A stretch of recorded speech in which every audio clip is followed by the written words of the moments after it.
Representatives and finalists.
Ladies and gentlemen, the 2016 School Counselor of the Year, Ms. Terry Torzinski.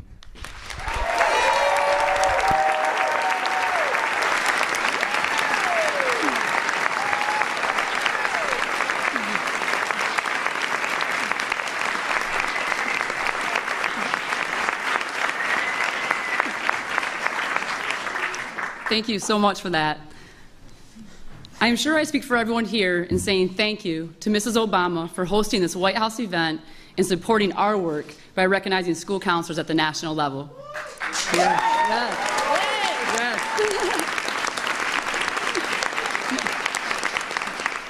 The profession and the students we serve will forever be enriched by the initiatives you have established.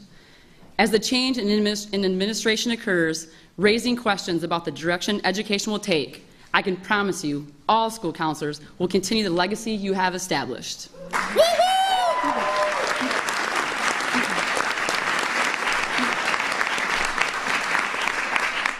We will work to help all students reach higher and achieve their full potential. Thanks also for the American School Counselor Association for the support and professional development that you offer school counselors.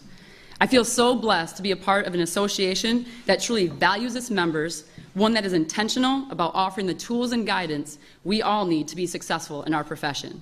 Thank you, American School Counselor Association.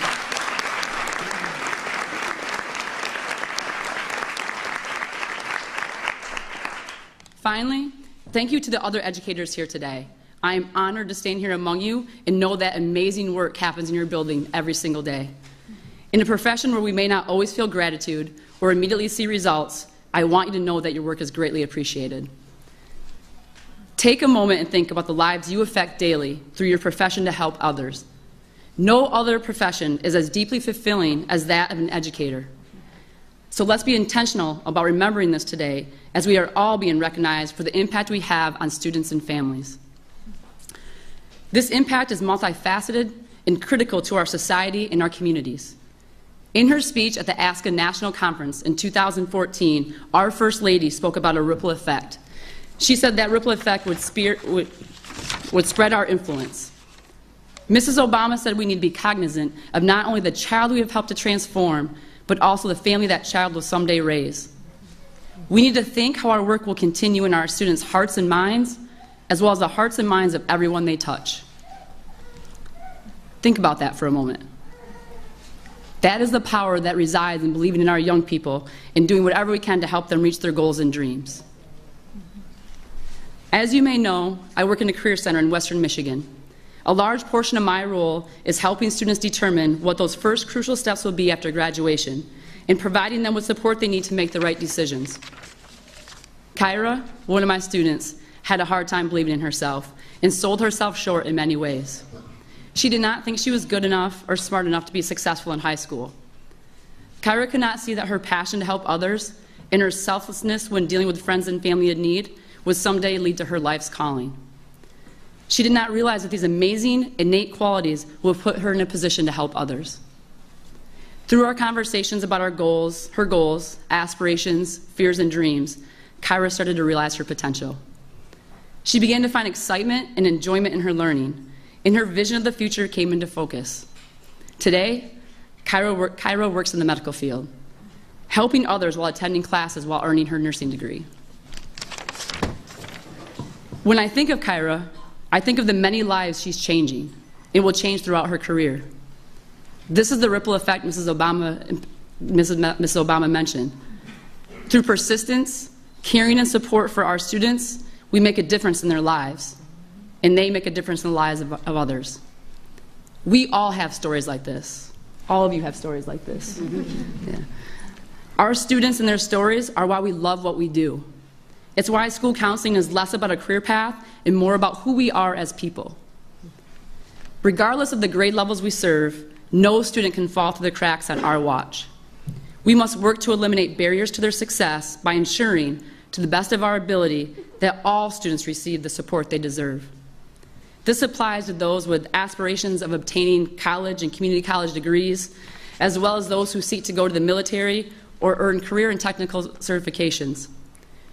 This applies to first-generation college goers and those who may never go beyond high school because they struggle with poverty, homelessness, or live in communities where drug use and abuse rips away at the family fabric.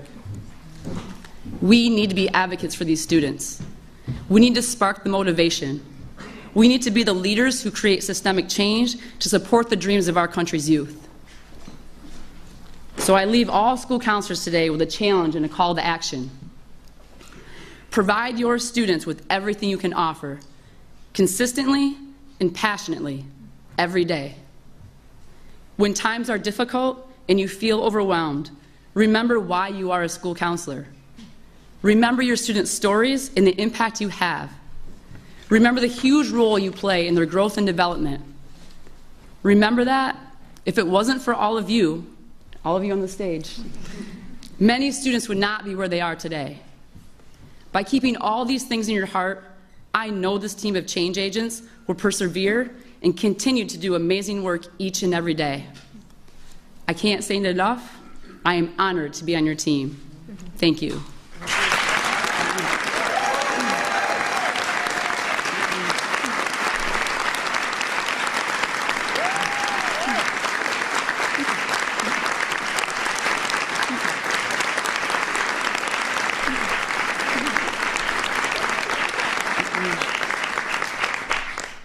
And now, there is no greater honor I can imagine than to introduce to you to someone who understands the value of great education. Our school counselor-in-chief, the First Lady of the United States, Mrs. Michelle Obama.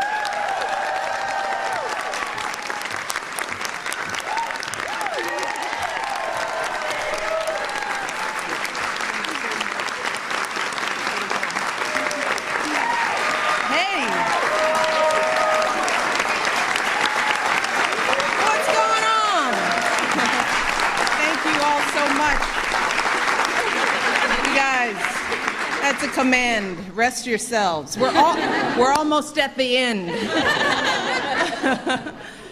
Hello, everyone, and may I say for the last time officially, welcome to the White House. Yes. Well, we are beyond thrilled to have you all here to celebrate the 2017 National School Counselor of the Year, as well as all of our state counselors of the year. These are the fine women and a few good men. One good man who are on this stage, and they represent schools from across this country. And I want to start by thanking Terry for that wonderful introduction and her right on the spot remarks. I'm going to say a lot more about Terry in a few minutes, but first I want to take a moment to acknowledge a few people who were here. First, our outstanding Secretary of Education, John King.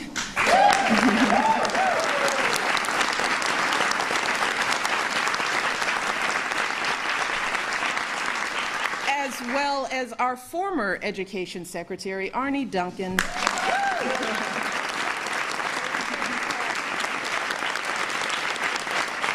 I want to take this time to thank you both publicly for your dedication and leadership and friendship. We couldn't do this without the support of the Department of Education under both of your leadership. So I'm grateful to you personally, and am very proud of all that you've done for this country. I also want to acknowledge a few other special guests we have in the audience. We've got a pretty awesome crew. You know, as one of my staff said, you roll pretty deep. I'm like, well, yeah, we have a few good friends. We have with us today Ted Allen, Lala Anthony, Connie Britton, Andy Cohen. Yeah, Andy Cohen is here. Carla Hall, Coach Jim Harbaugh, and his beautiful wife, who's a lot better looking than him. Lana Perea, my buddy Jay Farrow, Kelly Rowland, Usher. Keep it down. Keep it together, ladies. Wale is here. And of course, Allison Williams and her mom are here. And all these folks are here because they're using their star power to inspire our young people. And I am so grateful to all of you for stepping up in so many ways, on so many occasions. I feel like I've pestered you over these years, asking time and time again, well, where are you going to be? I'm going to be in New York. Can you come? Can you come here? Can you do this? Can you tape that? Can you ask for that? Can you come? Can we rap? Can we sing? So thank you all so much. It really means the world to this initiative to have such powerful, respected, and admired individuals speaking on behalf of this issue. So congratulations on the work that you've done, and we're going to keep working. And today, I especially want to recognize all the extraordinary leadership team that was behind Reach Higher from day one. And this isn't on the script, so they don't know this. I want to take time to personally acknowledge a couple of people. Executive Director Eric Waldo. Where is Eric? Who's in?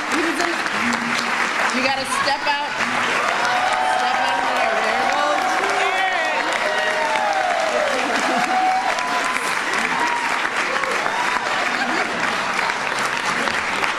Eric. Eric's acting like he's a ham, but he likes the spotlight. He's acting a little shy. I want to recognize our Deputy Director, Stephanie Sprouse. Stephanie, back there. And he's really not going to like this because he tries to pretend like he doesn't exist at all, but our Senior Advisor, Greg Darneater. Woo!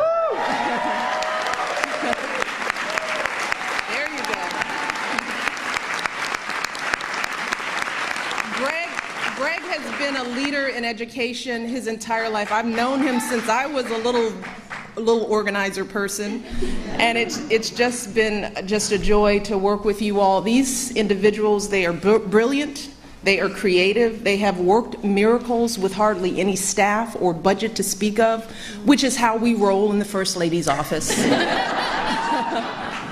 And I am so proud and so grateful to you all for everything that you've done. So let's give them a round of applause. Or you can leave.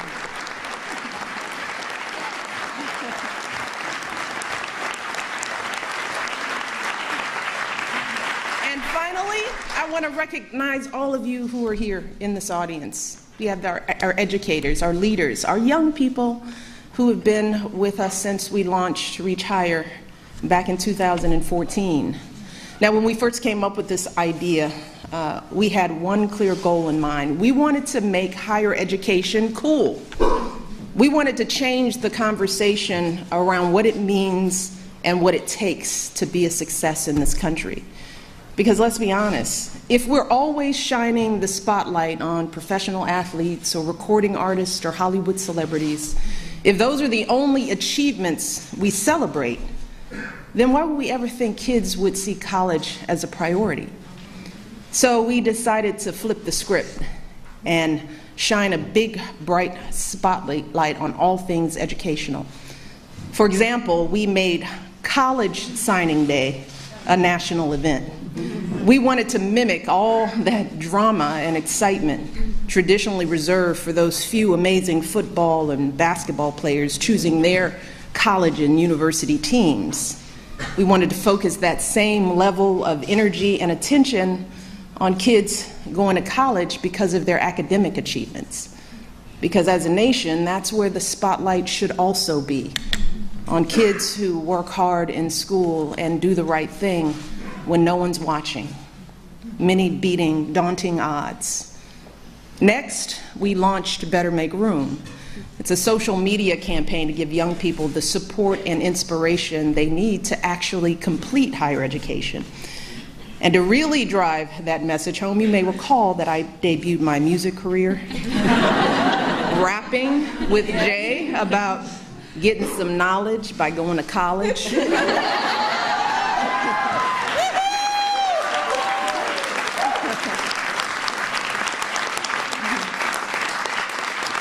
We are also very proud of all that this administration has done to make higher education more affordable. We doubled investments in Pell Grants and college tax credits. We expanded income-based loan repayment options for tens of millions of students. We made it easier to apply for financial aid. We created a college scorecard to help students make good decisions about higher education, and we provided new funding and support for school counselors. All together, yes. Thank you. You're welcome. All together, we made in this administration the largest investment in higher education since the GI Bill.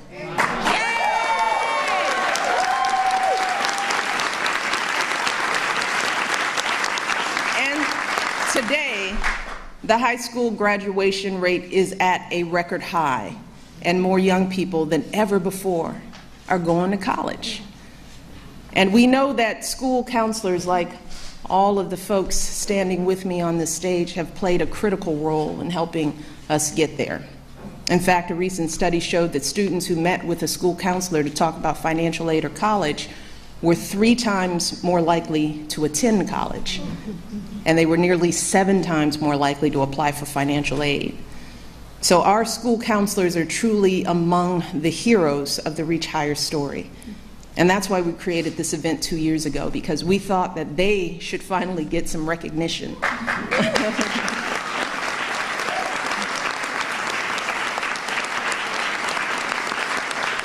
We wanted everyone to know about the difference that these phenomenal men and women have been making in the lives of our young people every day. And our 2017 School Counselor of the Year, Terry Trzynski, is a perfect example. As you heard, Terry works at the Calhoun Area Career Center, a career and technical education school in Michigan. And here's what Terry's principal said about her in his letter of recommendation. He said, once she identifies a systemic need, she works tirelessly to address it. So when students at Terry's school reported feeling unprepared to apply for higher education, Terry sprang into action to create a school-wide, top-to-bottom college readiness effort. Under Terry's leadership, more students than ever before attended workshops on resume writing, FAFSA completion. Yes, I can now say FAFSA. And interview preparation. I can barely say it. They did career and personality assessments. They helped plan a special college week, and they organized a military day, hosting recruiters from all branches of our armed forces. And because of these efforts today, 75% of Calhoun's seniors now complete key college application steps, and Terry's school has won state and national recognition. And all of this is just one small part of what Terry does for her students each day. I can go on and on about all the time she spends one-on-one with students, helping them figure out their life path. Terry told us, as you heard, she told us about one of those students. So we reached out to Kyra, and here's what Kyra had to say in her own words. Kyra wrote that Mrs. Torzinski has helped me grow to love myself. She helped me with my doubts and insecurities. She said, my life has changed for the better in all aspects. Kyra said she held my hand through my hardest times. She said, Mrs. Torzinski is my lifesaver. That's what Kyra said. And this is what each of you do every single day. You see the promise in each of your students. You believe in them even when they can't believe in themselves, and you work tirelessly to help them be who they were truly meant to be. And you do it all in the face of some overwhelming challenges: tight budgets, impossible student counselor ratios. Yeah, amen. Endless demands on your time. Y'all come in early, you stay late, you reach into your own pockets. And see, we got the amen corner. Amen. You stick with students in their darkest moments, when they're most anxious and afraid. And if anyone is dealing with a college senior or junior, you know what this feels like. These men and women show them that those kids matter, that they have something to offer, that no matter where they're from or how much money their parents have, no matter what they look like or who they love or how they worship or what language they speak at home, they have a place in this country. And as I end my time in the White House, I can think of no better message to send to our young people in my last official remarks as First Lady. So for all the young people in this room and those who are watching, know that this country belongs to you, to all of you, from every background and walk of life. If you or your parents are immigrants, know that you are part of a proud American tradition, the infusion of new cultures, talents, and ideas, generation after generation, that has made us the greatest country on earth. If your family doesn't have much money, I want you to remember that in this country, plenty of folks, including me and my husband, we started out with very little, but with a lot of hard work and a good education, anything is possible, even becoming president. That's what the American dream is all about.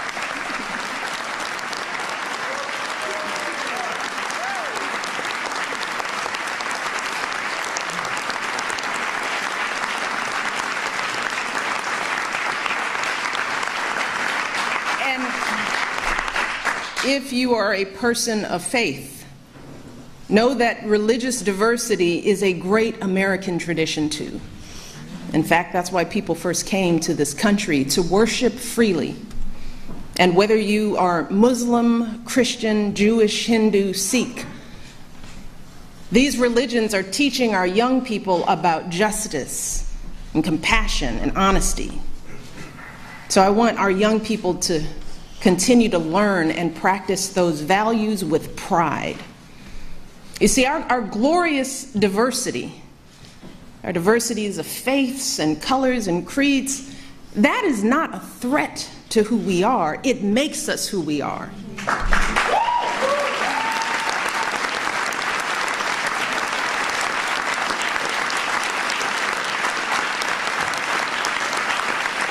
So to the young people here and the young people out there, do not ever let anyone make you feel like you don't matter or like you don't have a place in our American story, because you do. And you have a right to be exactly who you are. Yes. But I also want to be very clear. This right isn't just handed to you. No, this right has to be earned every single day. You cannot take your freedoms for granted. Now, just like generations who've come before you, you have to do your part to preserve and protect those freedoms. And that starts right now, when you're young. Right now, you need to be preparing yourself to add your voice to our national conversation. You need to prepare yourself to be informed and engaged as a citizen, to serve and to lead, to stand up for our proud American values and to honor them in your daily lives. And that means getting the best education possible so you can think critically, so you can express yourself clearly, so you can get a good job and support yourself and your family, so you can be a positive force in your communities. And when you encounter obstacles, because I guarantee you, you will, and many of you already have, when you are struggling and you start thinking about giving up, I want you to remember something that my husband and I have talked about since we first started this journey nearly a decade ago. Something that has carried us through every moment in this White House and every moment of our lives. And that is the power of hope. The belief that something better is always possible if you're willing to work for it and fight for it. It is our fundamental belief in the power of hope that has allowed us to rise above the voices of doubt and division, of anger and fear that we have faced in our own lives and in the life of this country. Our hope that if we work hard enough and believe in ourselves, then we can be whatever we dream, regardless of the limitations that others may place on us. The hope that when people see us for who we truly are, maybe, just maybe, they too will be inspired to rise to their best possible selves.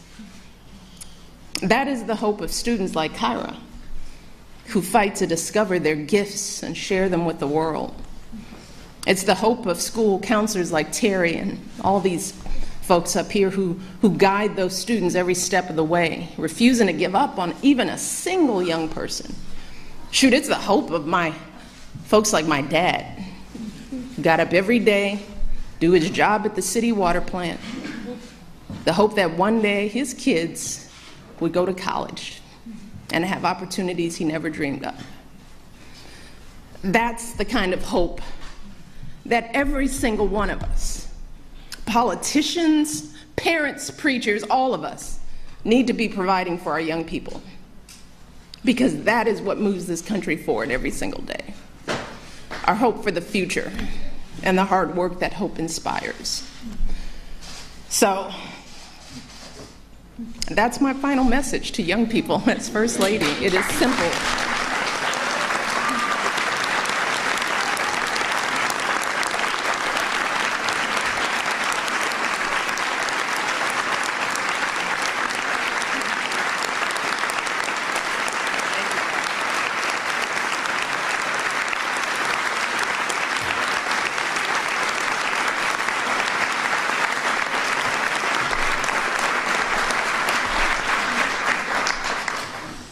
I want our young people to know that they matter, that they belong.